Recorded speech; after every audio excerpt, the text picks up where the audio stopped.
Welcome to Tail Learn Code. Here there will be tales about software development, learning from each other, code to build solutions. And now your host, Chad Green.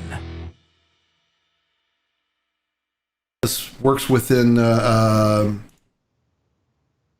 with OBS and the NDI stuff. It doesn't refresh, so like it doesn't pick up the latest NDIs coming out of Skype. So every time I have to reset it.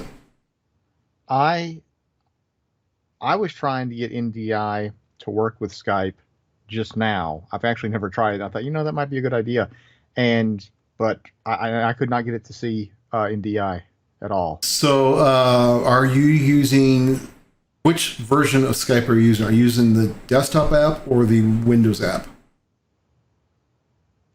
Oh, I'm using what's installed with Windows 10. Yeah, okay. The Windows app. So no, it's supposed to work, right?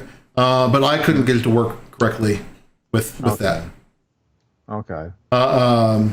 And once I was having to do all kinds of workarounds to get it to work on the Windows app version. But once I got the desktop on there, it worked a whole lot better. I'll have to try let me close some other stuff here. I've got all kinds of crap opened. Quit Slack, quit Discord. Oh, I quit Discord from the tray, I guess. Come on. Okay, quit Discord, quit Outlook. No, you're better than I am. I leave a lot of stuff open. Well, I don't. I'm really paranoid about that NDA. Oh, and I don't want anything to come out that's. I don't want to show anything that is that's going to break the NDA. Well, that's part of the reason why I use multiple monitors. But oh well, yeah. No, I have three. I've got three 32-inch monitors here, but I'm still paranoid that I'll pull something over.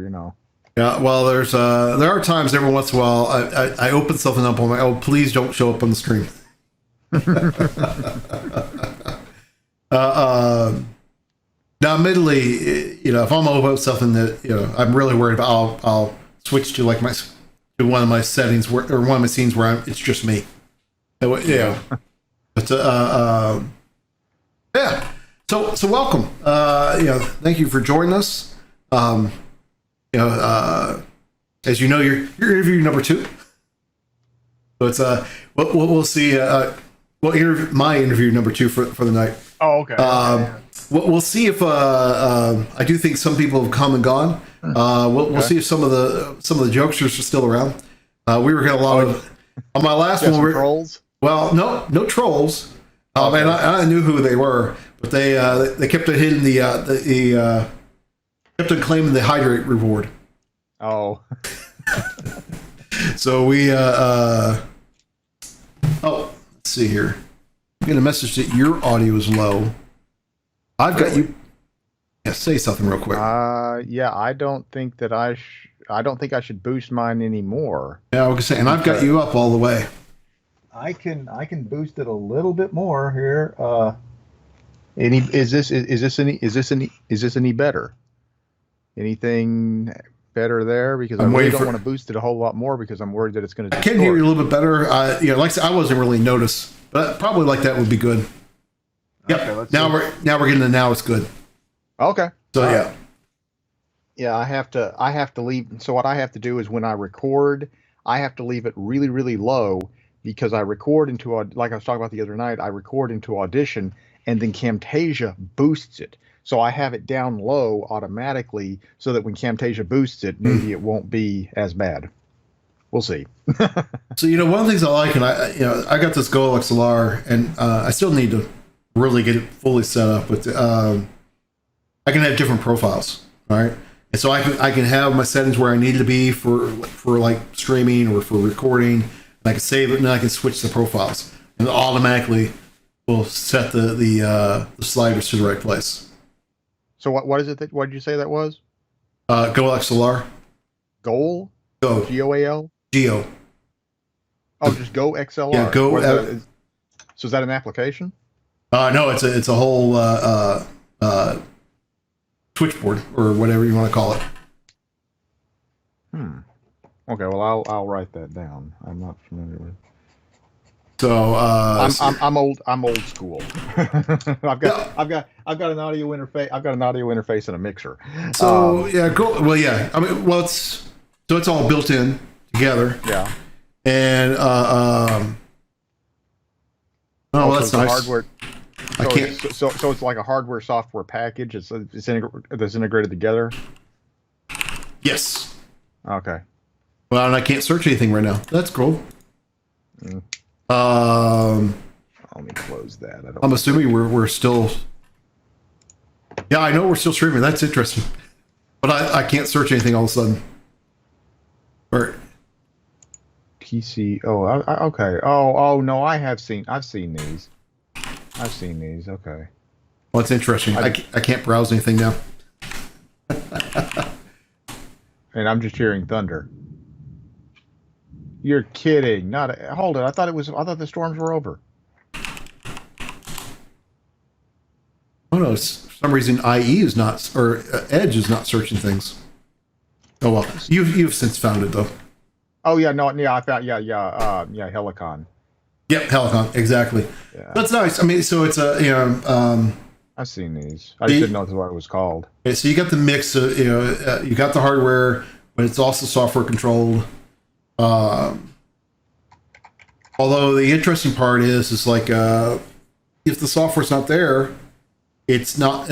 It still works manually, but like the mute buttons don't work because the mute buttons could actually do like 4 different types of operations depending on how you have it set up.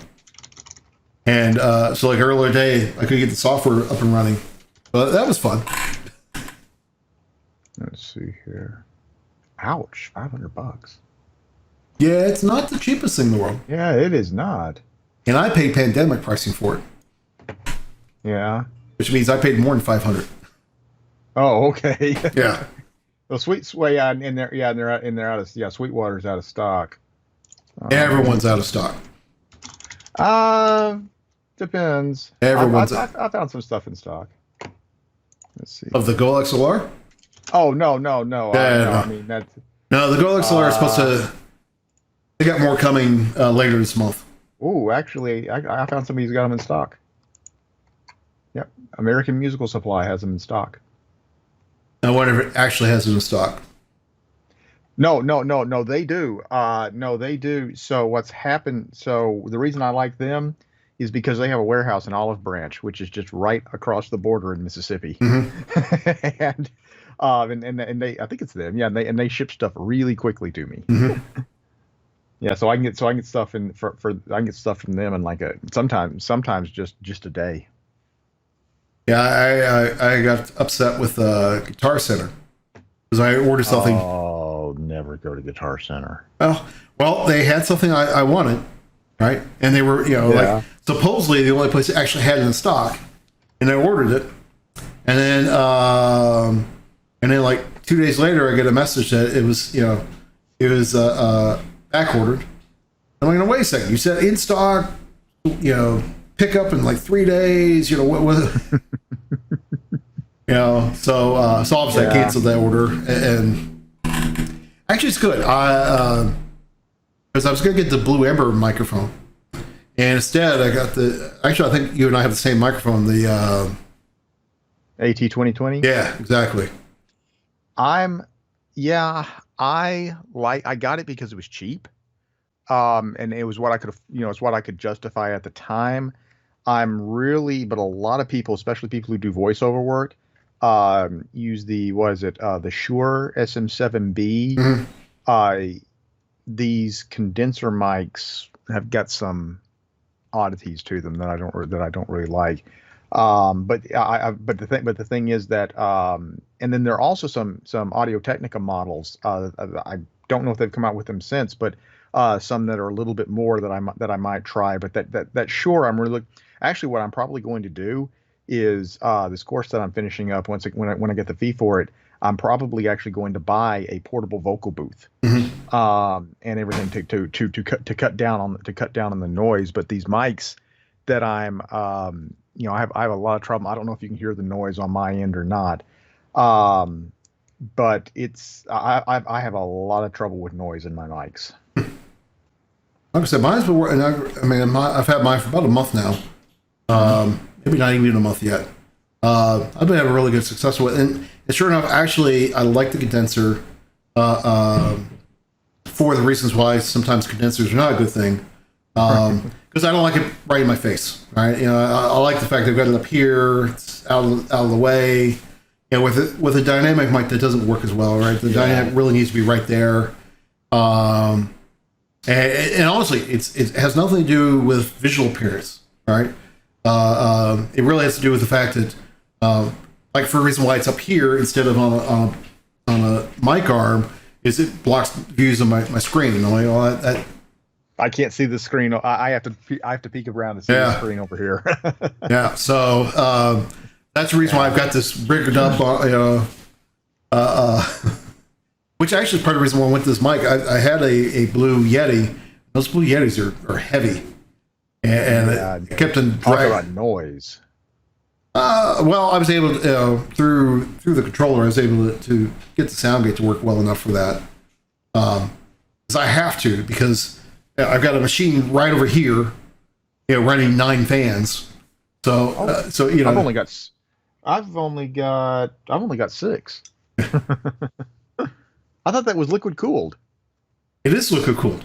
Oh, okay. But you need something, you gotta have something. I know, but I would think liquid cooled, you wouldn't need that many fans. Do I really need 9 fans? No.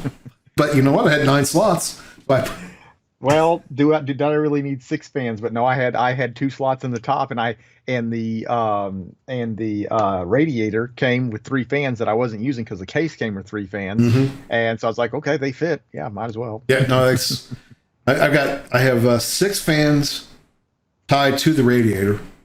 So 3 on each side. Oh, you put 3 on the back side. I didn't know you could do that. I think it depends on the radiator. Okay. Or maybe not so much the radiator. I think it depends on the case. It happens to be the way how this case is laid out. You can because actually the radiator sits on the side, and so, instead of like most of them sit in the front, right? This one actually sits on the side.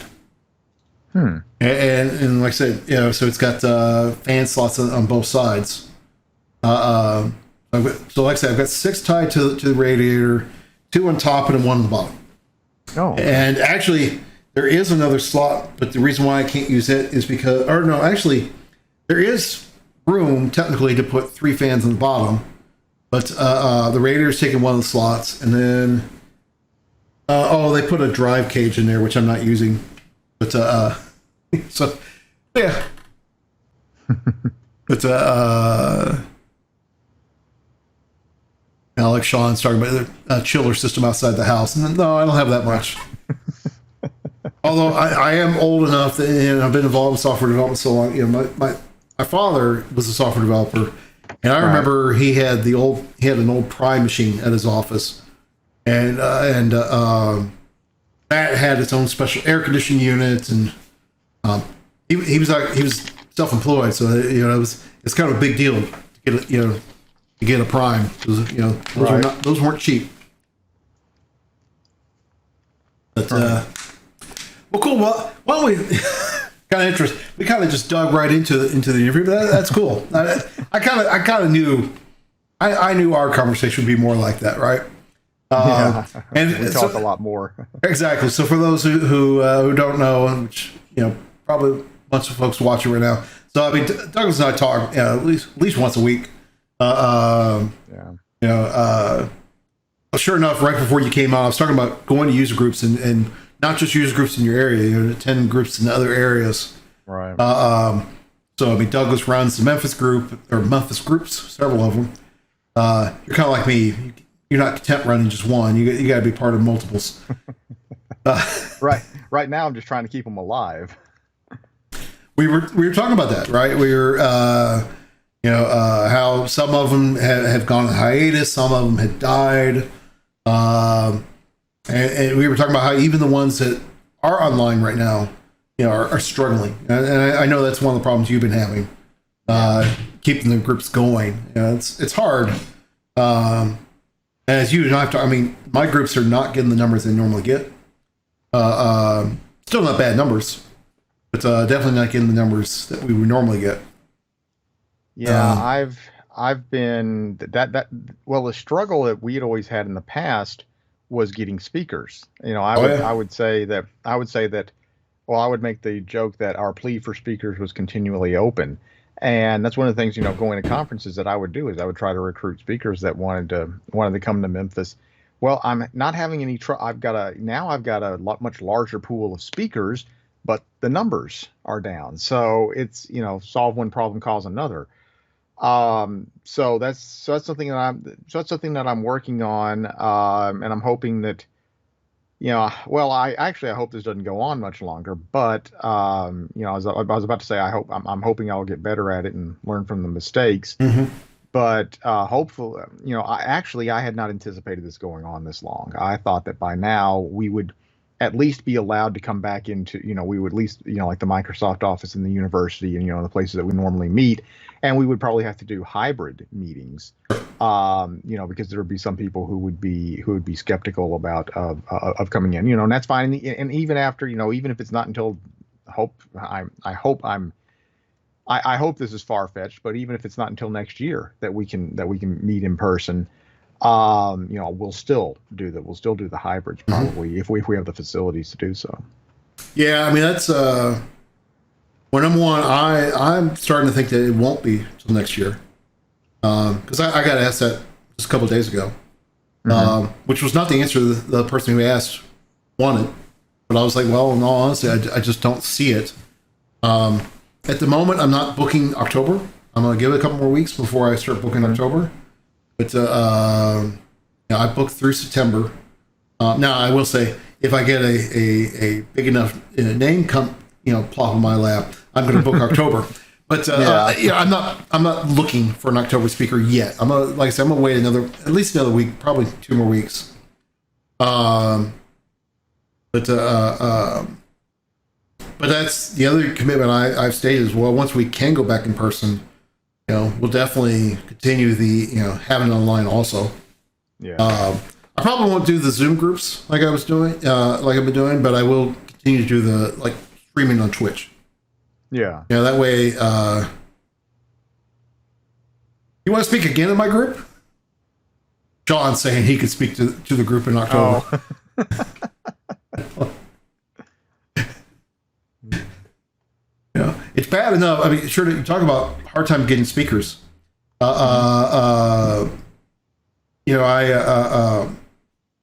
a reason why I've ended up talking at Louisville.net a whole bunch of times. I've given quite a few presentations. Actually, it's interesting. I have not given a presentation to the group. It might be a year now, which is a good thing. I mean, it's it's not been a year. I think I spoke. Like October, I think I spoke. And if I remember right, we had a speaker, but they had to back out. Yes, it is hard to get Sean to shut up. I can see the entire chat is Sean. Yes, well, it's also that was the in betweens. Yeah, so, I know. Yeah, but also it's not. Sean's one of those people that you just love to give a hard time, I guess. Oh yes. But sure enough, there are plenty of streams where Sean is sometimes my only chatter, which is good, right? And admittedly, and I'll out him a little bit. He reached out to me one time. It's like I don't mean to take over your chat. I'm like, no, it's awesome because at least someone's chatting, right? It's so. I feel like that. I feel like that sometimes when I Well, actually, with several people's chats, but at least at least there is somebody chatting. Yeah. Yeah. Well, that's why I got this from you. I started watching some Lego builders on Twitch, and I started watching that. Was it Brick Nick or Nick Brick or Brick and Nick? Brick and Nick, yes.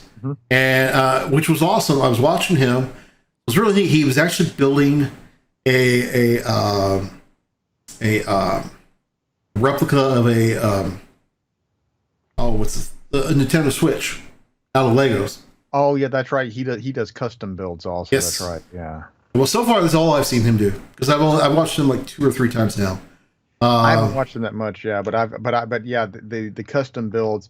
I mean, I think he's one of the, if I'm not, there are several of them that I follow and watch. If I'm not mistaken, he's one of those guys that just got like rooms full of Yes. organizers with drawers, and he's got them all. He's got everything sorted by color and and everything. It's just just over the top, but with Lego over the top, I have no problem with over the top. Oh yeah, yeah. No, he definitely he definitely has that. But yeah, so he's building that, and sure enough, I mean, he's going to submit that to Lego Ideas, and the hope that maybe they'll become an actual product.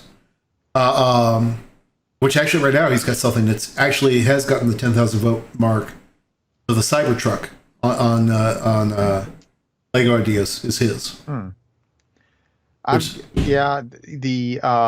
got several of the ideas sets. So I believe the ISS, the International Space Station, I believe that was in ideas. I think that the Saturn V rocket was in ideas. The lunar lander, which is the only one of the space ones that I've got the space shuttle, the Saturn V rocket, the ISS. I need the lunar lander to complete the set. I believe that one's in ideas. I don't know if the space shuttle was in ideas or not because that one's older. That one's like 5 or 6 years old. No, actually even more than that, more like 7 or 8, I guess. But yeah.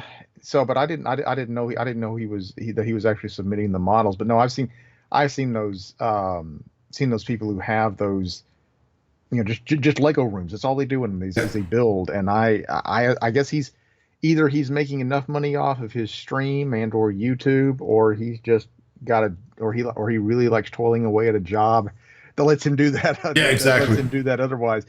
Yeah. I talk about those people who do IT 8 to 5 Monday through Friday to finance the life that they really want. And maybe he's one of those people. Not necessarily IT, but just does a job that finances the life they really want. Yeah. So what was cool though? So I was watching the over the weekend, and which was great because I mean he was on for a long time, and I was actually trying to get some work done, and so it was great, just background noise. And when he finished up his stream, he rated another Lego builder who I now follow, like Lego Motion or something like that. Let's see here, let me look this guy up. I said this, now he, at least so far, I watched him twice now. Yeah, actually, he's online right now. So Lego Monotown, that's what it was. So and so he's out of Scotland, and he's just building models and everything. He's obviously has plenty of disposable income because he just buys all these different Lego kits. But and has been putting them together. But the awesome part was I mean there are times he'll have like 8 or 9 viewers, but I'm like the only one chatting sometimes. But but I think for him he's enjoying it because it's like it's because he wants to chat, right, and such. Right. Yeah.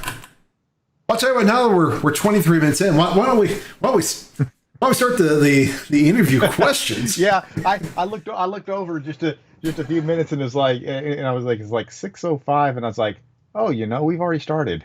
Yeah. I didn't even realize it. Oh no.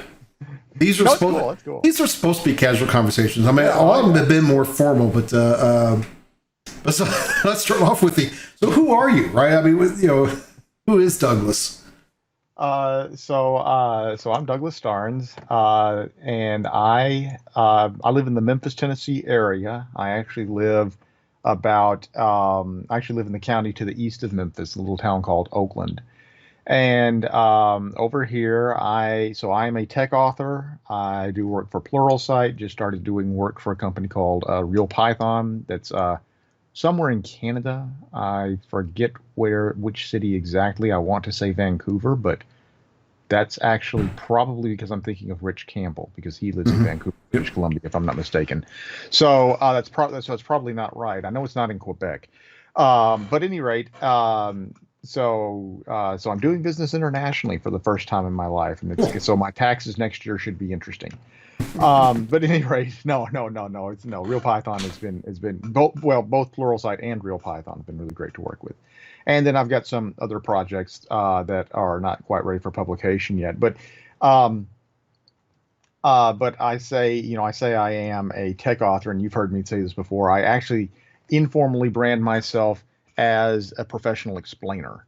I just I make the crack sometimes that I don't really write code that goes into production anymore. What I write are the demos that go along with my courses and guides and content and stuff. So also over here, I am a speaker, so I'll be speaking. The only conference that it looks like that I'm going to speak right now, it looks like the only conference I'm going to speak at this year, Code PaLOusa. But generally in the southeastern United States is where I tend to gravitate around.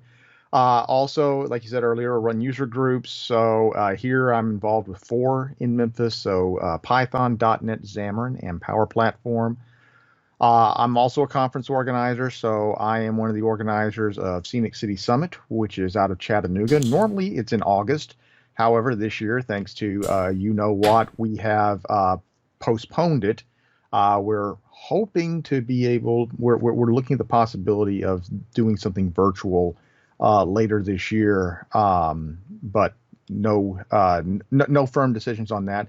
And then also helping to found a virtual conference that's being done by the State of Tennessee .NET user groups called TDevConf, which is going to be on October the 3rd. So that's a Saturday. That'll be going to be an all day. It's going to be an all day thing. Got a number of very prominent speakers, including yourself, on the program. Well, you made the mistake when you said prominent speakers to me, but. No. Like I said, you were the first. You were actually the first one. You were the first one that we asked, and you said yes. So, oh yeah. so like I said, you're part of history. And then also just recently was awarded Microsoft Most Valuable Professional for Developer Technologies, mostly in Python. So that's basically what I've got going right now. Mm-hmm. That's cool. Yeah, so sure enough, during the conference, that's awesome to hear that. I was delighted when I was actually touched that you asked me first before you asked anyone else. I was, and it's actually since the pandemic, the first regular conference I'm speaking at.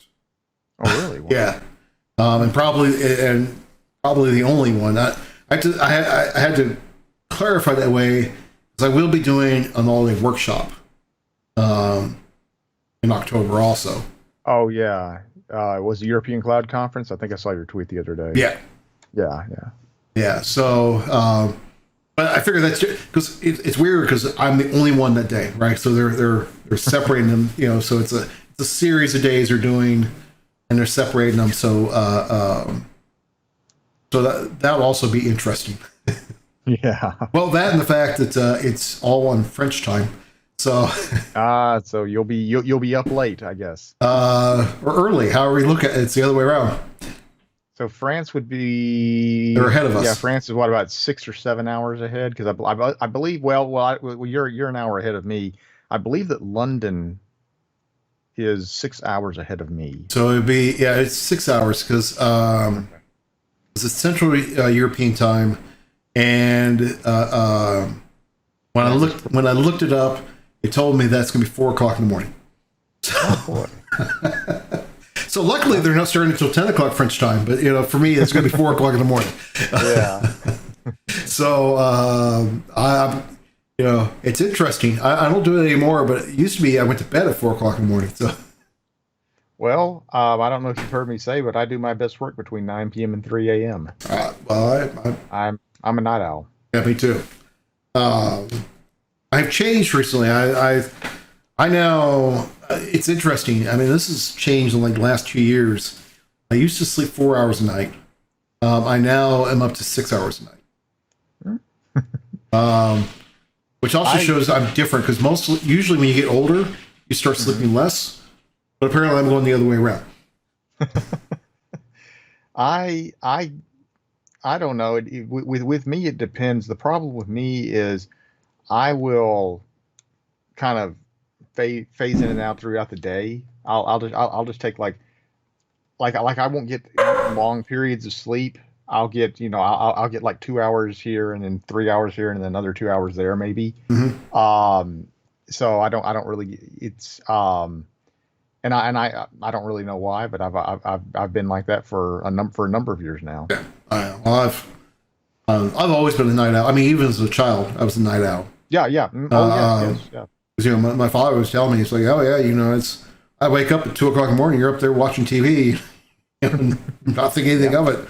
Now I'm just more productive. Because I actually do something at 2 a.m. in the morning. Yeah. Of course, the flip side of my problem though was I would send emails at like 2 or 3 in the morning, and then I would get up at 6, and I couldn't figure out why people hadn't answered my emails yet. I'm like, oh yeah, that's because everyone else wasn't awake when I was, right? Right. But no, that's cool. And I don't know. Is teaching your primary job, or do you do something else? Yeah, right. So right now I am trying to make a full-time gig out of the author thing.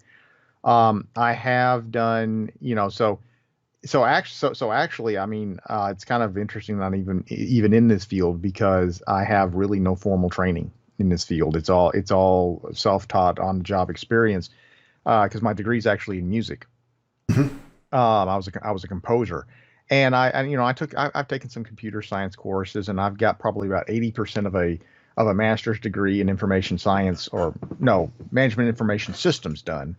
Need to see if I can go back and take those last couple of courses. But at any rate, so I've worked in both industry and academia. Worked a number of years for a research institute out at the university, and but right now. But then when the funding for that started to be allocated in different places, I left and went out on my own, and I did some small like independent contracting stuff. But then what I really wanted, what I've actually always wanted for a while, is multiple streams of income. And so so that's what I'm working on. That's what I'm working on right now, because I was actually laid off from the first 2 real jobs that I ever had. And I realized that I don't want to really be dependent on someone for, because back then I didn't have nearly as many financial responsibilities, so it wasn't that big of a deal. But today it would be if somebody decided, hey, we just don't want you anymore, that'd be a really big blow, or a larger blow. So I was thinking, I want to have multiple streams of income. And I'd really like to have none of them be more than a third, but definitely none of them more than a half. Because that way, if you lose one, even if you lose your biggest one, it's not the best day in the world, but it's also not the worst day either. Because at least you still have some income while you're trying to reconstitute what you lost. So that's why I really like working, doing things, like have one stream with Pluralsight, one stream with Real Python, and then the other streams and income streams that I'm working on with other products. So yes, right now the teaching, professional explaining, authoring, because I also do written content, or I'm starting to do some written content, and but so that's my reasoning behind it is if I can establish multiple revenue streams, then I'll be able to it'll be much safer. Mm-hmm.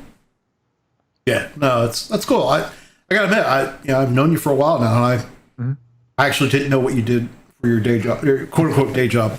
Although I guess your day job's at night, so you're yeah, that's what I'm about to say. It's my day. It's my day and night job. Depending. Well, most. I don't think so. For example, and what's really interesting is, out of the companies that I'm working with, that I'm working with right now, I have, in fact, the editors that I'm working with right now at Pluralsight, I have never even spoken to them on a conference call. So I've been working. So this year, I've been working with 4 different editors on different, in different contexts, and I have not spoken to a single one of them, even on a video call. I have met people from Pluralsight at like conferences and stuff, but never any of the ones that I've been involved with as far as working on content and things. So it's really interesting. And then actually with Real Python, I've never met any of those folks in person either.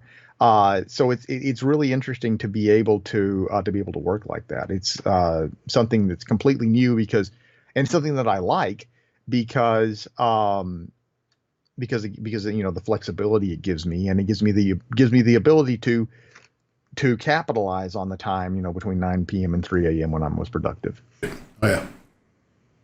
No, that's really cool. I don't know if I could do that. I gotta admit, the going completely on my own. Well, it takes an adjustment. Is there a leap of faith involved? Yes.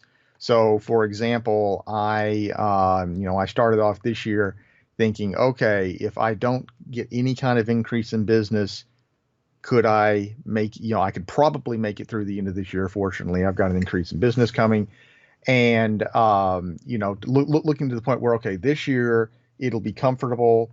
If my plans pan out, and then next year actually we'll start to we'll start to see something where I could actually begin to, I guess, what you could call progress. The main thing, and this is something that I'm actually still working on. I had and that's another thing that Pluralsight and both Pluralsight and RealPython have been absolutely fantastic about is I've had to learn how to manage my time. Because before, I kind of, I had an employer managing my time for me. Mm-hmm. And now that I'm doing, more projects and more projects with different companies and, more projects within, like with Pluralsight doing different types of projects inside of, and, that's been the biggest adjustment I've had to make is that I have to, nobody really tells you that there's a deadline coming up. It's like, hey, there was a deadline. You get that email that says, hey, there's a deadline, and you're like, oh my gosh. But so that's the thing that's been the biggest adjustment.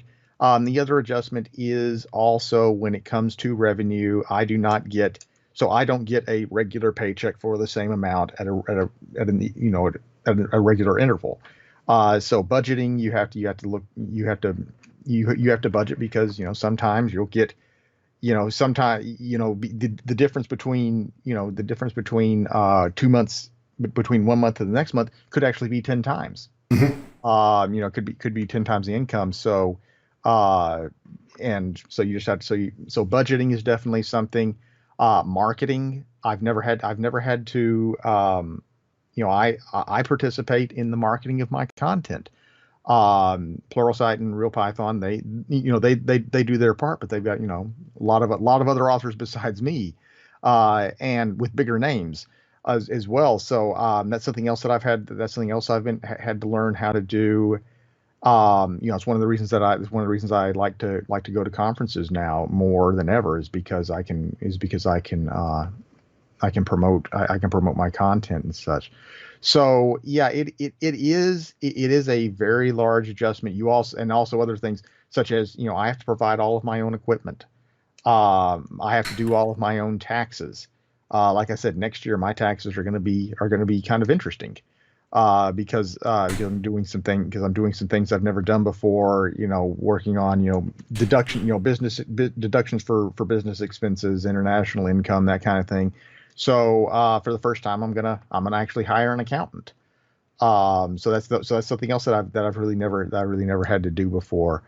So there are some changes, and the other thing is, the standard salary job, 40 hours a week. I wouldn't say that I work more next year. Yes, I'll probably once I get everything ramped up, and I should have it ramped up by the end of this year. Yeah, next year, I mean, I actually may end up working more than 40 hours a week. But the thing is, I'm doing it more or less on my terms, and that's kind of, you know, eh, I've always said, I realize I'm a very difficult person to manage. I'm a terrible employee, so like I said, but the trade-off is that freedom. So, and also I can work from anywhere. I was out and about in town today, and I was in a Slack conversation, virtually the whole time. So I work, so being able to, so not having to be chained to an office, or worse, a cubicle, or worse, just a chair and a desk in one of these open collaborative workspaces, to me, that's an acceptable trade-off. Oh yeah, definitely. Okay, man, I've never ever came up, but I don't think I could ever take a job where it's in a open collab area type area. It's. I mean, it's not like I have to have an office, but oh my goodness, just to be in that open area, I couldn't do it. Well, I tried. So at the university, they had one of those, and I mean, really, really, really nice building. But what I would always do is, of course, universities, you can, Wi-Fi coverage is pretty good. So I would always end up going over to the library and finding a quiet little corner somewhere. And that's where I'd work. And it worked out really well, because the professor that I worked for, he called me a scout. In other words, he needed to he needed to know how to get something done. And that's basically what I would do, is I would go out and find out how to make something happen. And so many times I was the only person who was working on what I was working on. And again, that kind of flexibility was there. So yeah, the open collaborative workspaces, I am not a big fan of them. Some people, maybe I'm antisocial. I don't know. But yeah, it's just they just don't work for me. Oh, I gotta admit, the worst I've ever had. I mean, it was cubes. It was high wall cubes, so you had quote unquote privacy, but it was still in an open cube farm, and I was a leader, right, with my customer, with customer employees sitting right next to me, right. Right. So try being a leader of 63 people when they're all around you, right? It doesn't work so well. Right. Yeah. Of course, it's also why I ended up taking a lot of walks.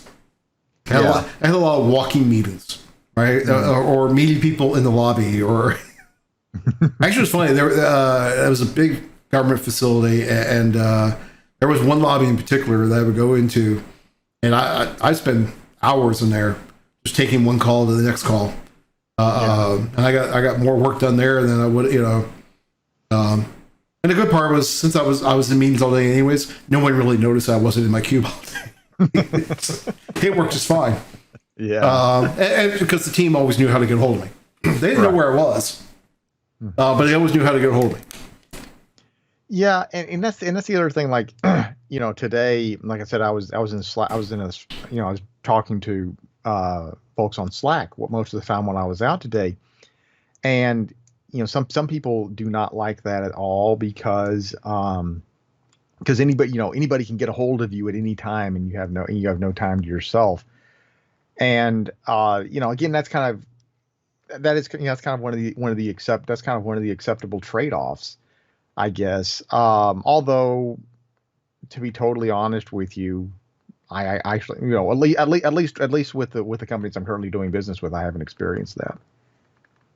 Sure, that brings up a good question, which is on my list of things. But I mean, how do you manage your work life and your personal life? Well, for one thing, I really enjoy what I do. So, do I want to do this 24/7? No. I do need to have times when I'm not doing this, but at the same time, I really, really enjoy it. So when I was in, so when I was a student, and when I was in one of the times that I was in grad school, I've actually been to grad school twice now, and but one of the things that I really wanted to do was I really wanted to teach. I don't know why. Maybe I wanted the attention of having everybody's focus on me at the front of the classroom. I don't know, but I always wanted to do that, and I never really got the opportunity to do it either. Um, but so I really like what I'm doing. It's definitely, like I said, the flexibility. I do have okay, so when I was working a real job, I would get up every morning and I would think, oh my gosh, for the next 9 hours, Acme Corp owns me. And I would dread it. But I don't dread it now, because I know that, hey, I mean, I can work for 2 hours, and then I can go do something else for a little while, and I can come back, work for another hour, or something. So I guess what it is, so I guess the answer to your question might be, I don't really notice it as much. Am I a workaholic? Um, when you consider you know, that generally, unless I'm asleep, I'm probably most of the time thinking about how I can, what would be a really good topic for, for some content, or what's a new business opportunity, or how can I promote this better? Even though I might not be, sitting here, producing something, or writing, or editing, or whatever, or coding, or whatever, I'm probably actually, a lot of the time still thinking about something that's related to it. So there are definitely times, like, on like July the 4th. I mean, that'll be, that'll obviously be off limits. So, holidays like that.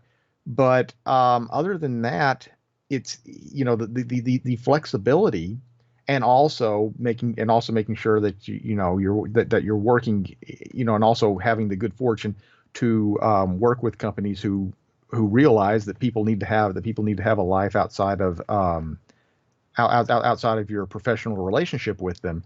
I think that really that problem kind of takes care of itself. Yeah. Oh yeah.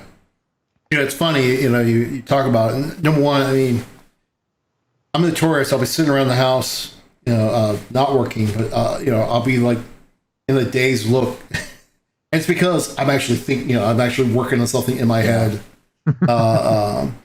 Or the flip side. I mean, so like, I'll have Friday off because, that'll be the day our company takes the holiday off. I plan on streaming the whole day, and working on code. Why? Because that's what I like to do. And my wife actually has to work. Her company's just paying her. They're just going to pay them holiday pay. But they've got a lot of work, so they need to work. So I'm like, yeah, I'm actually not going to be in the house by myself because my daughter's here, but essentially I'm in the house by myself. So yeah, why not? Right? Just just work the whole day. But again, working on something personal, right? Yeah, and also, because, and this also goes back to, and I don't know if you've heard me say this before, but I talk about the people, I know I've talked about the people who do this to finance the life that they really want. Well, with us, it is the life that we want. And so yeah, if I for some reason tomorrow, couldn't be employed in this, and I had to go down the street to Walmart and get a job as a cashier to make ends meet, I would probably come home and code still. or produce content. Probably with the hopes of one day being able to do it again being able to do it again for a living. But it's that has a lot to do with it. Yeah. I actually was on the last interview with Richard. We were talking about this, and I was talking about, early on in my career, you go to interviews and so what do you like to do in your free time? And I was like, write code. No. They thought I was just answering how I wanted them to answer, right? I'm like, no, that's what I want to do. I just want to write code. It's like, but what are your hobbies? Writing code, right? I just want to build things, right? And I build things with code, and I'm explaining. I mean, some people build things with wood and do wonderful things. I build things with code. That's what I like to build with, right? Yep. Oh yeah. I mean, what was it? One of the things that I say is, and that's another thing. I like to build things. Yes. I mean, now I don't necessarily build things with code as so much as I do content around code. Right. But I'm still building things. Yeah, I can. My dad was able to. He was a fantastic handyman, woodworker or whatever. He could build anything out of wood. I did not inherit that trait from him. I use PVC pipe.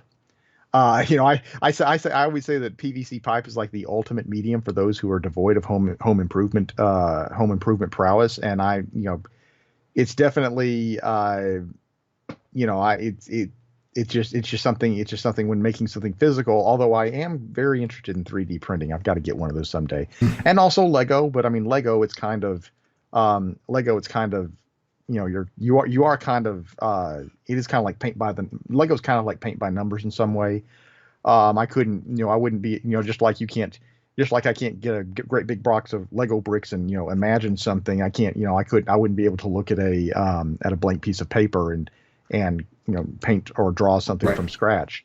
So but no, no, yes, I definitely like to build things. Yeah.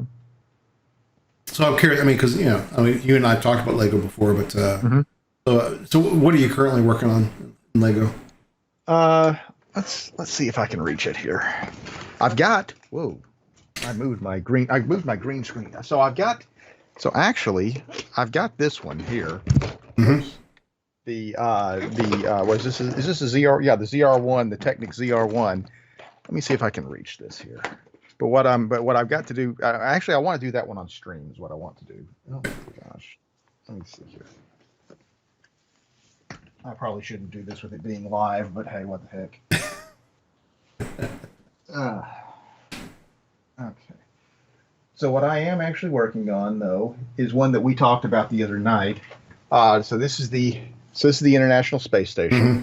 Comes with a little bitty space shuttle. And so I don't have all the big solar panels out on it, so that's why it doesn't look like the ISS. But yeah, so those are the two that I've got right now. I've actually got one over in the closet, I think, that I really don't want to knock that off. I've got one over in the closet, I think, that is unfinished, may not even be started. But it's one of the Creator 3-in-1 sets. But yeah, this one, the Corvette, I'm going to do. I think I'm going to do on stream. Yeah, I've been thinking about doing that. I actually was. Yeah, it was last night.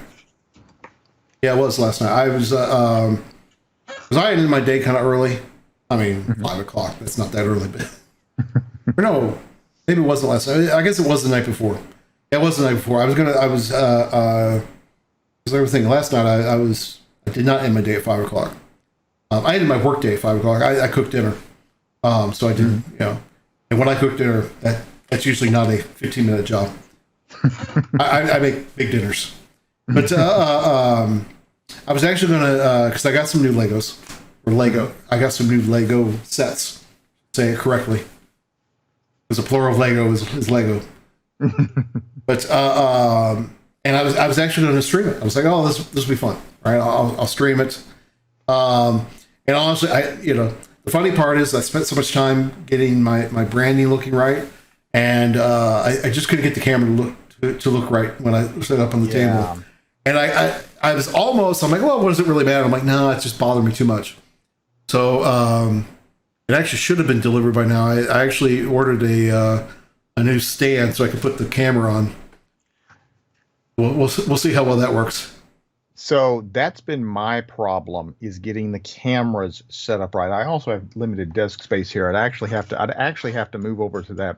So when I got this new setup, so I had a really fancy desk before, and it had multiple tiers and everything, and I thought it was really gonna be great. Everything was gonna be organized, and actually it just made lots of places for me to cram clutter into. So when I got the new setup, I said, okay, I want one long flat surface. So I went down to IKEA and I got a couple of those, what do they call them, liniment tables or whatever, and just, 40 bucks a piece, and just got like 3 of them and put them right here together. So I've got a lot of space down there.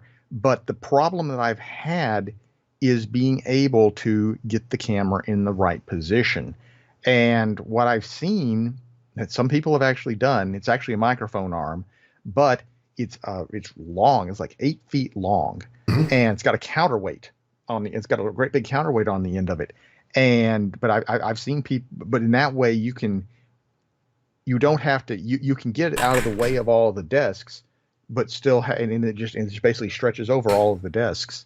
And so I'm looking at something like that to where I can, because I'm also interested in things like prototyping electronics, and like I was talking about 3D printing and that kind of thing.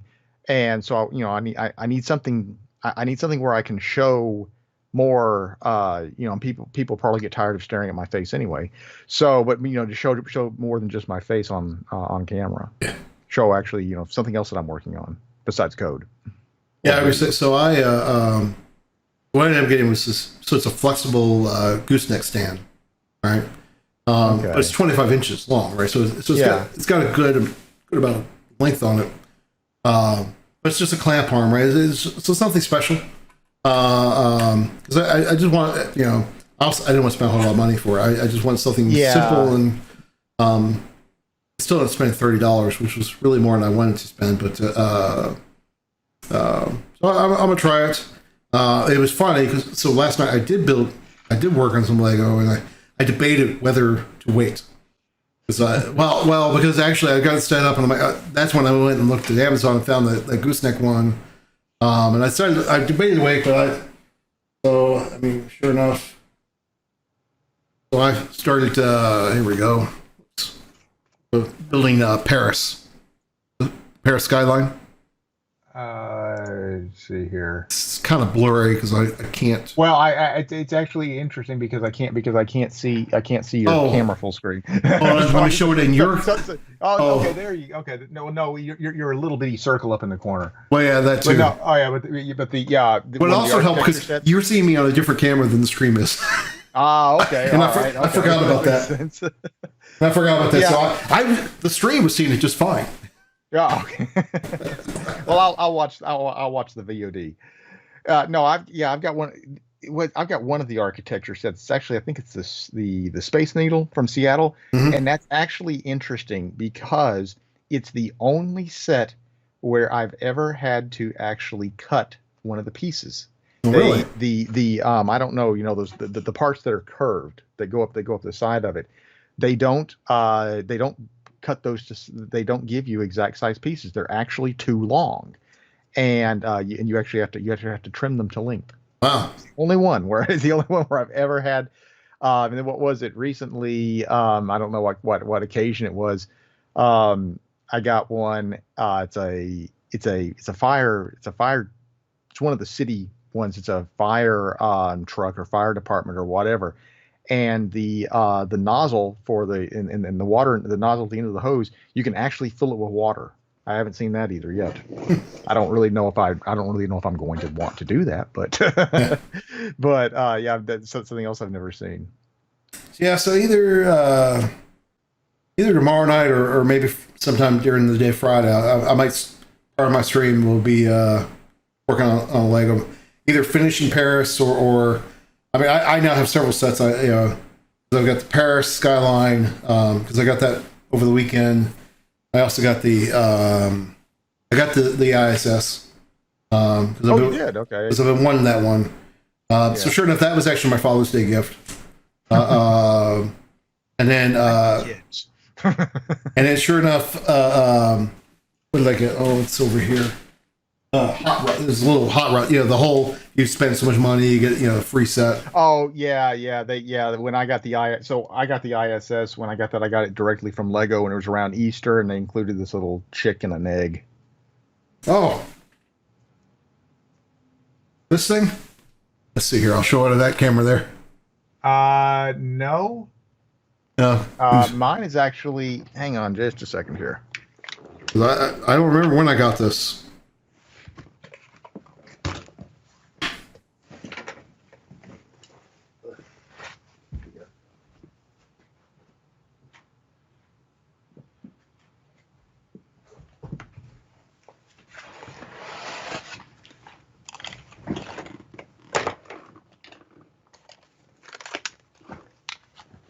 Yes, I went under the green screen because it was the only way that I could set it up and not have just logistical. But no, it's no this thing. Oh, okay. And then you open it up, it's got a little chicken inside. Mm-hmm. And then the bottom part opens up, and have to be careful. It's supposed to be confetti. Oh. It's just a bunch of loose pieces. That's another interesting thing. So I've got this ship in a bottle up here, and it says it's like 750 pieces, but what is about 250 of them are these little round translucent blue pieces that are the water. And so all you do is they just include them all in a bag, and you just dump them in there. Mm-hmm. So that's like 250 of the 750 pieces. So okay, technically it's not false advertising, but yeah. So the guy I was telling you that I started watching, that was one of the sets he built. Was the ship in the bottle? Oh yeah. Yeah. That's also an ideas set, if I'm not mistaken. If I'm not mistaken, that's an ideas model as well. Yeah. But I saw those goosenecks for the camera, but it's feeding time at the zoo, so disregard the noise. But at any rate, I'd seen those, but I was like, it would be really hard to get the camera aligned to whatever you're working on. I was kind of concerned about that. So I'll be interested to see how that works for you. Okay, so I'm gonna see how it works. I gotta admit, so I've got a couple of I've got one, but Elgato multi mounts. And I almost thought about going and buy another Elgato multi mount, because that would do exactly what I want to do. Because it's very firm and stable. It's actually what they show is the whole mounting a camera above a table space and being able, Yeah. So, but I figured, let me, before, I mean, that's not that much more, but I was like, well, one, you can't buy them right now. They're out of stock. Elgato's have a hard time keeping stock of everything. But I was like, yeah, well, before I go try to buy another one of those, I'll at least give this a try. See, I want to see if I actually enjoy doing the Legos online. I think I will, but just like a couple weeks ago, I was playing games. You were one of the folks who joined us. I was playing games, and the funny thing is it was like sitting in in the living room with a bunch of friends, hanging out, playing games.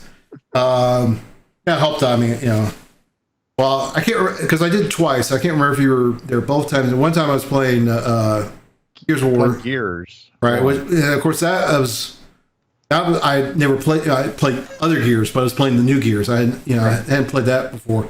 The other night I was playing Halo, which I played so much Halo. I pretty much know how the maps work out. Yeah. I still enjoy. I love playing Halo. I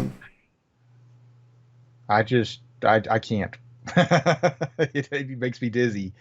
I did install Gears after seeing you play it, because it's on the Game Pass, so that doesn't cost me anymore. But I installed it. I haven't tried it yet. So I recently upgraded to a 4K TV, and I'm wondering if the smoother frame rate, I'm wondering, the higher resolution, if that will.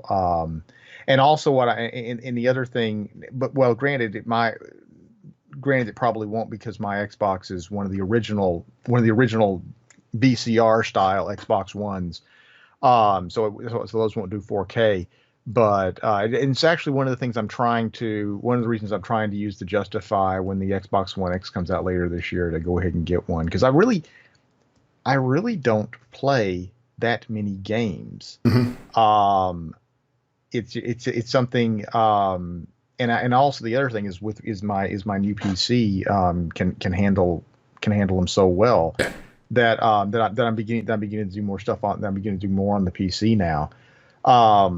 But it's just I don't play that many, but but like I said, I did install Gears 5. So we'll see. We'll see if I can handle it.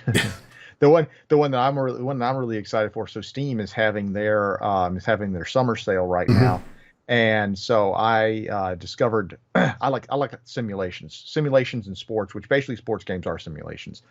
But there's this flight simulator that professional pilots claim that you could actually use for training or something, however, called X-Plane. It's been around for a while, and so I'd had my eye on that one for a long time.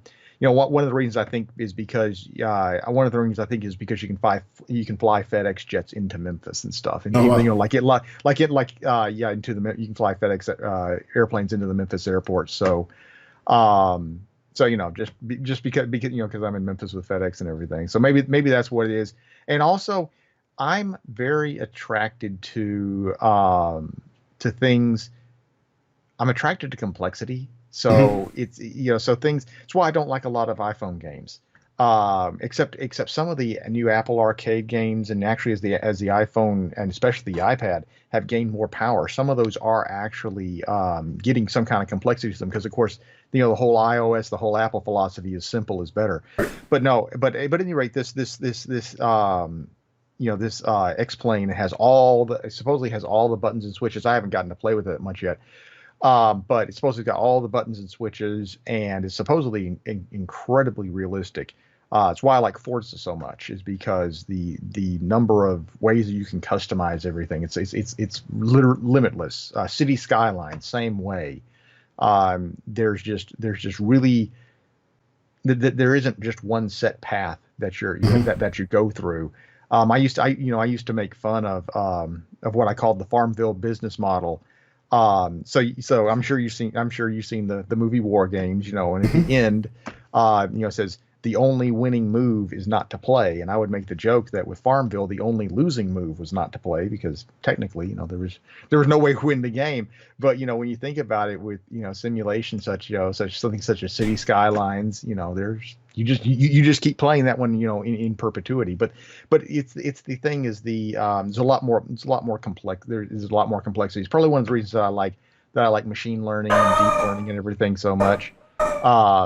Is that your livestock in the background? Yes, that would be going.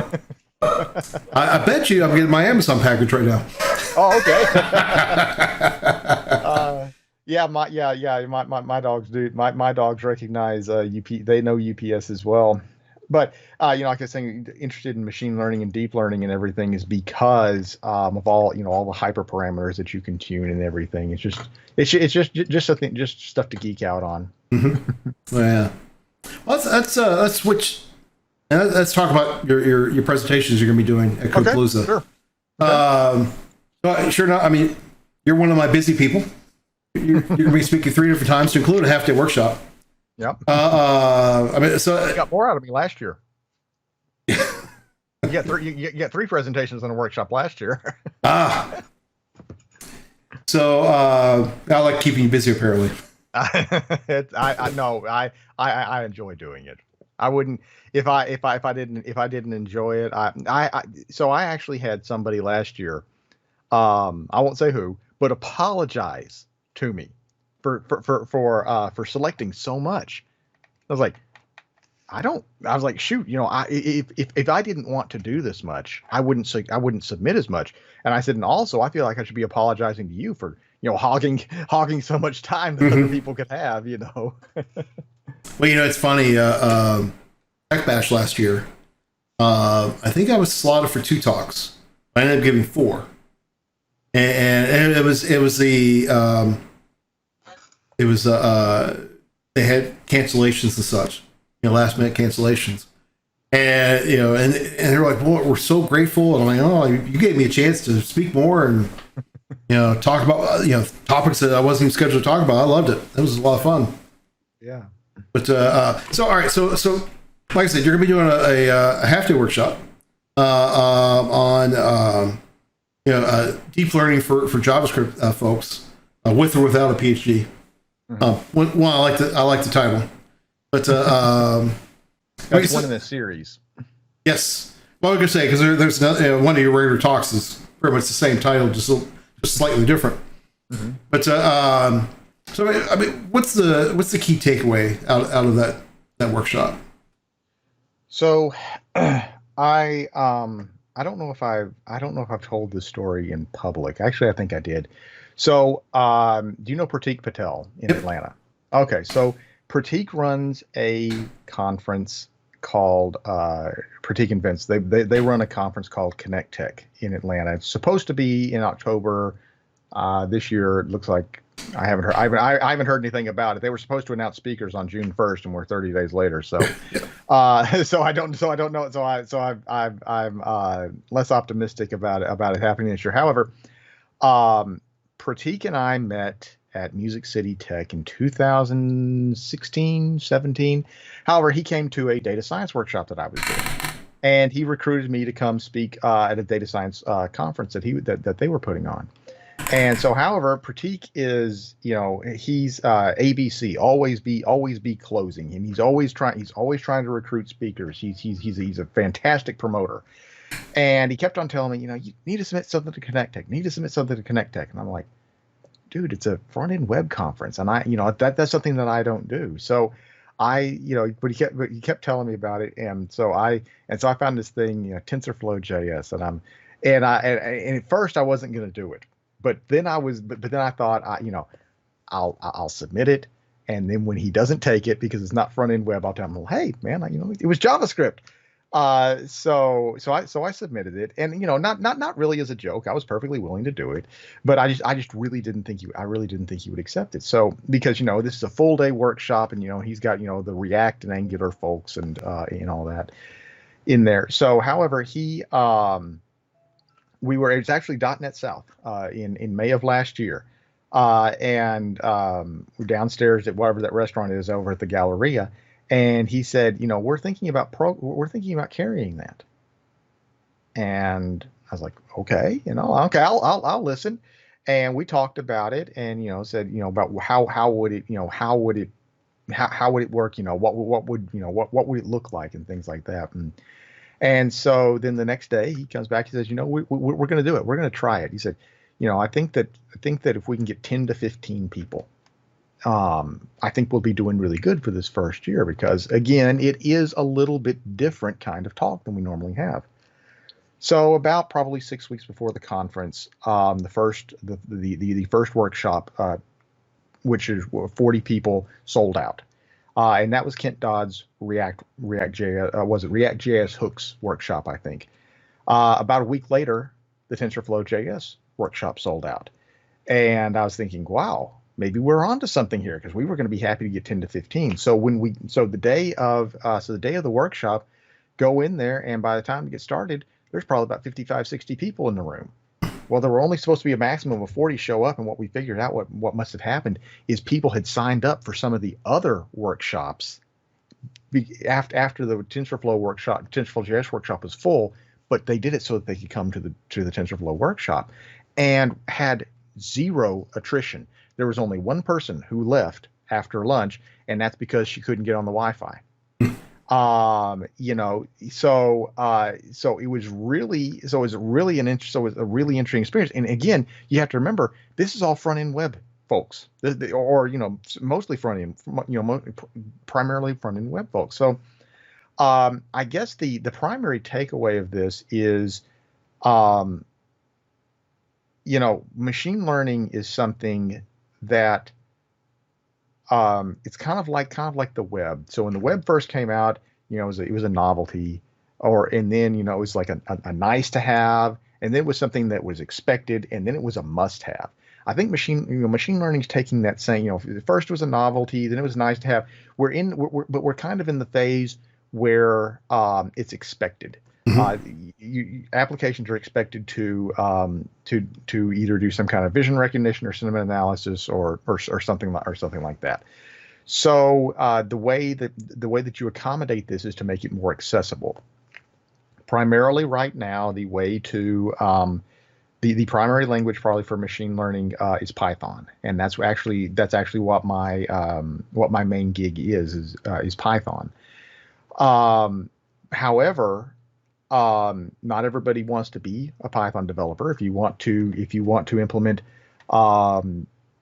implement machine learning or data science or whatever in a Spring application or a .NET Core application, you're not going to be able to use Python. So some very smart folks over at Google have done this for JavaScript, and it works on Node.js on the server, but it will also work on the client in the browser. And what's really interesting about this is they're actually using GPU acceleration in the browser. So using WebGL to go through to get GPU acceleration for JavaScript deep learning, not machine learning, but deep learning neural networks in the browser. So that's the takeaway, is that it's going to touch everybody. It's going to touch everybody's lives, especially developers. Developers, what is it? Microsoft says, any app, any developer, any platform. Well, that's what machine learning is going to do. It's going to touch everybody that way, all developers that way. So now,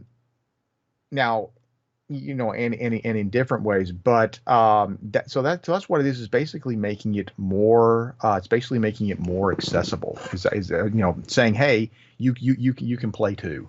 Mm-hmm. Ah, cool. That's great. I mean, like I said, a half day. It's just enough time to really start getting into it. But not a nice part about a half day workshop is it's enough time to actually start getting into something, but then not doesn't have to drag any, right? Because it's not long enough to drag. Yeah, and I think actually, because the workshop as it currently exists, because all of the workshops at Connect Tech are 6 hours workshop, or Connect Tech are 6 hour workshops. I'm actually having to redesign it, and I'm having to do one of the things actually that is the hardest thing in the world for me, which is remove content. Normally I just want to keep adding content, and I like to show up. I normally show up with too much content anyway. So, but I'm actually thinking about I'm actually thinking about redesign. I'm thinking about redesigning it on stream. I generally say that what I have is Machine Learning Mondays, and I'm thinking that that's what I need to start to devote Machine Learning Mondays to is redesigning that workshop. Mm-hmm. Yeah, I will say this. The one benefit of being virtual, if your workshop goes over, it goes over, right? It's not like you're taking so much space. It's all virtual, right? Which is a good thing, right? I mean, I'll tell you straight up, the one thing that will happen is your proctor will leave you. Yeah. Because the proctor will have to go off to something else. Right. But I can't remember if you were in the afternoon or in the morning. I think I'm in the afternoon, if I'm not mistaken. So I would say, I guess my advice is, hey, don't worry so much about going over, but just realize people, because it's the afternoon, people could end up not darting out, but leaving early because it's time for dinner and that type of stuff. Yeah. All right. So cool. So all right. So you got that, and then, I mean, sure enough, I mean, the other one's very similar, but this is a 1 hour session. Is so machine learning. For .NET folks with or without a PhD. Again, I'm noticing a trend there in your names.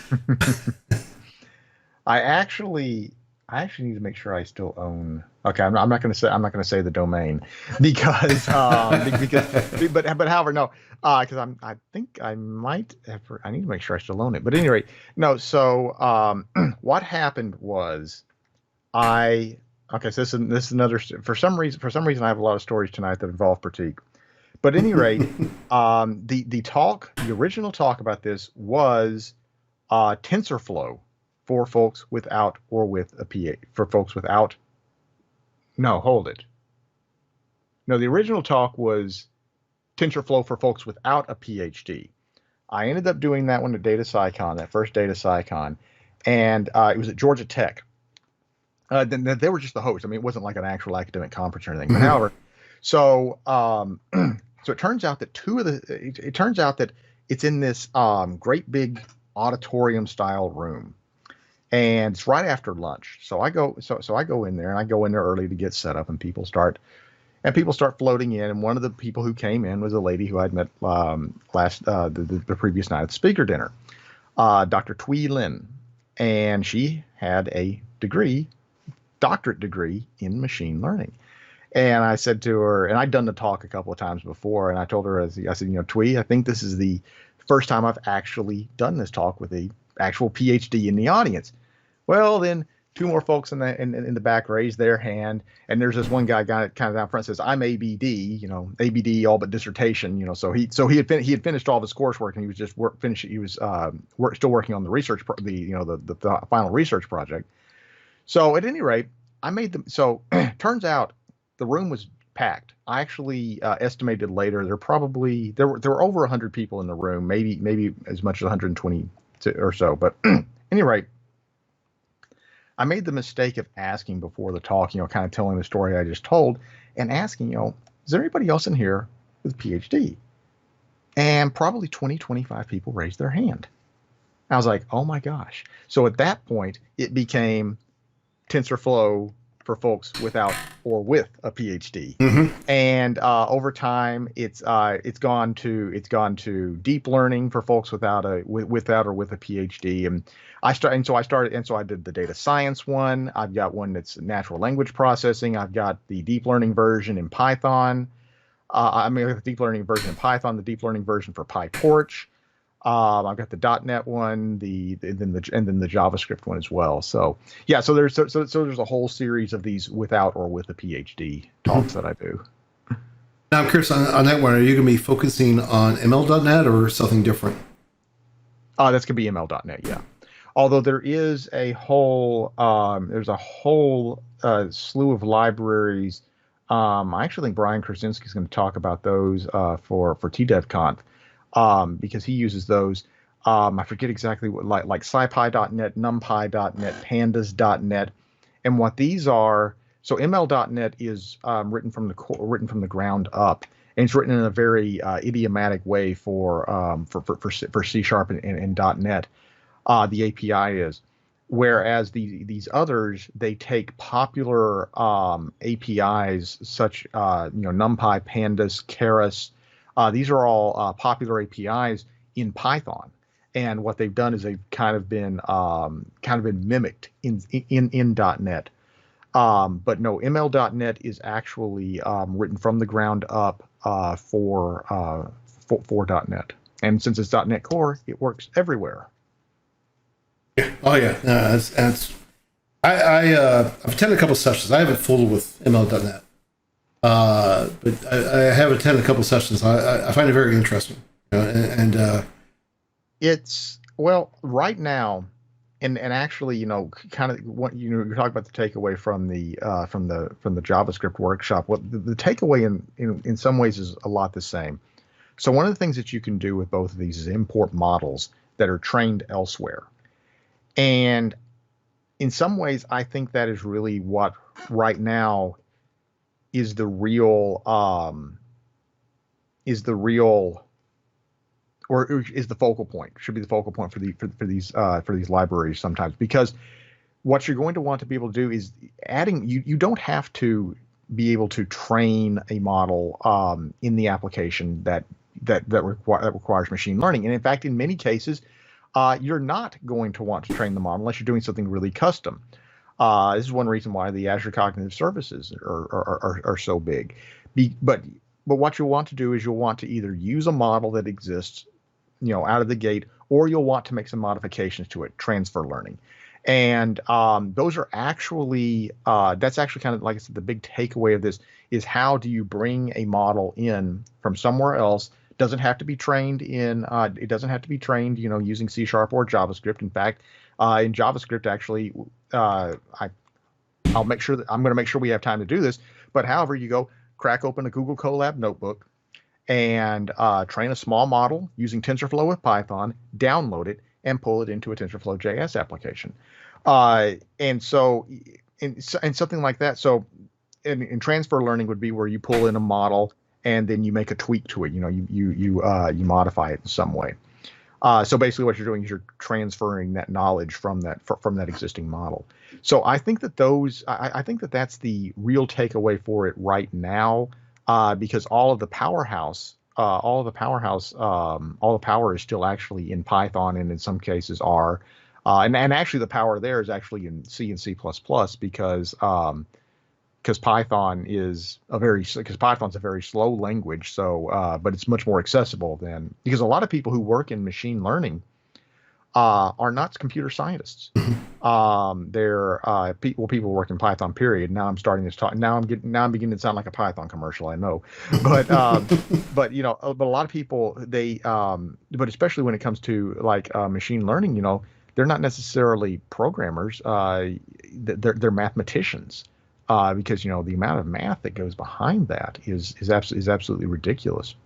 So, but at any rate, like I was saying, you don't necessarily have to train the models, especially if you're it's good to know the process, but you don't have to know how, because in order to get a production machine learning model, you don't do it on a laptop. You do that on you do that on dedicated, very powerful servers, or you buy a whole bunch of VMs in the cloud for the time that you need them. And that's so like I said, why and most of that stuff's still done with something like Python. All right, cool. And then to get out of that pattern, interesting to talk about machine learning is all about patterns. So your other talk you're doing is so cross-platform development with ASP.NET. So Core. ASP.NET Core, yes. ASP.NET is not cross-platform. And really the takeaway again is to that one. I think I mentioned earlier Microsoft's slogan, new slogan, any app, any developer, any platform. It proves it. That's what I'm doing with this talk, is I'm proving it, because the application that's being built is really nothing. It's a CRUD app. But the idea is seeing the workflow, starting off on Windows, and starting off on Windows using Visual Studio Code, not Visual Studio. And then starting to build out an app, get to the point where you basically have CRUD started, so where you can pull data in from a database and display it in the page. Then take that, push it up to GitHub, crack open a Linux VM, clone the repo on Linux, make changes, push the changes back, pull them down to Windows, and everything still works. And also you can run it on Linux and on Mac OS as well. Then you can deploy it to Linux, or you can deploy it to a service such as Azure App Service. But then you get into the point where you're using a database. And one of the things that I've done in the past with this is I will actually install SQL Server for Linux on Google Cloud, to say there's no Microsoft involved here, and then deploy the app to something, like Heroku or something like that, and have these talking to each other, so to show that, you truly can, any app, any developer, any that even though, if you're on Linux, maybe you're on Linux, you're using Atom, you could even use, if you're one of those types, you could use Vim even. But however, you can play too. You can be a .NET developer as well. So like I said, it's proving that concept of any app, any developer, any platform basically is what's happening. That'll be cool. That'll be cool. I do. Oh no, go ahead. Go ahead. What you were gonna say? No, well, so there's always people who are amazed that it actually works, and I've actually been doing this. I've actually been doing this talk in some form or another for about probably 7-8 years. I think it was 2012, and actually somebody recorded this talk and put it on YouTube, and I should have scraped it because it's gone now. But however, this was back in the days of this is back prior to Xamarin, so it was mobile development. But however, it was back when it was still called MonoTouch and MonoDroid, and you actually had to actually get an iOS application to design the interface, to design the UI. You actually had to open up Xcode with Interface Builder, design your UI there, save it, and pray that it synced back to MonoDevelop, which is what you had to use at the time. But at any rate, which eventually became Xamarin Studio. But at any rate, but I'll never forget the first time that this happened. So what I did is I built an iOS application. So I just built, no, it wasn't an iOS application. It was just a CLI application. And all it did was it went to Twitter and, got the first 10 tweets for a specific term. And so what I did is I had my Mac, and I downloaded, this was back when, what was it? It was Code, no, gosh, what was the Microsoft's, before they bought GitHub, what they were trying to... CodePlex. CodePlex. I knew it wasn't Code Project, CodePlex, yeah. And so anyway, so I downloaded the NuGet package. I guess this is before NuGet, or downloaded it wouldn't have been a NuGet package. However, downloaded an assembly that was from CodePlex. Then compiled it on the Mac, put it on a Linux VM, and it still works. And I remember applause for that. So people. So like I said, I've been doing a variance of this talk for about the last 7 or 8 years, and people are always amazed that, my gosh, it does work, and it's Microsoft, and Microsoft's a completely different company than it was. I mean, I remember, was it 2014 when they announced what eventually became .NET Core? And I was actually supposed to go to, if I'm not mistaken, I was actually supposed to go to St. Louis Days of .NET, and that's when it was still at the Ameristar, and so I got sick, and I couldn't go, so I was kind of bummed about that. And that's what there's this thing called Visual Studio Connect coming on, and then that's when Scott Guthrie went out and shocked the world by saying, we're open sourcing .NET, and we're supporting it officially on Mac OS and Linux, and the rest, and at that point that's the point where I really started to take interest in .NET again, because I was like, I've been waiting for this, because I have nothing against Windows, but I work mostly on a Mac. Most of my development is done on a Mac, and it's just something that when I was 100% Python, that I got used to. And so being able to work with Visual Studio Code, or even Atom, or something like that on a Mac, and being able to take those exact same projects and put them and work with them in Visual Studio on Windows, that's just and the thing is, it works. It really does work. Yeah, it is really cool what you can do nowadays. It is. And .NET 5 is just going to take it to a completely new level. Yeah. Well, sure. I would love to talk to you more about Maui, but I need to wrap this up. Okay. Yeah. Well, because I have someone else in formats. Oh, okay. Oh dear. That's the only reason why I have to wrap it up. Okay. Actually, in my head, I was like, I really should have, because you and I both talk a lot. I was like, I really should have scheduled this when I didn't have, booked in both sides, someone else. But no, thank you so much for joining us tonight. Thank you. Obviously, thank you for speaking. Thank you for selecting me. I really do. Like I said, otherwise I wouldn't get to speak this year. Oh yeah, no, it's it was funny because actually you did not originally submit, because you were going to have a conflict, and I guess then we asked SCS like the week after the CFP. So So I guess Code PaLOusa's benefit of the pandemic is we get to have you as one of our speakers. I'll take the compliment. Thank you. So, awesome. And Doug, I mean, obviously, I'll definitely be talking to you before August. Oh yes. We'll talk a lot. Yep.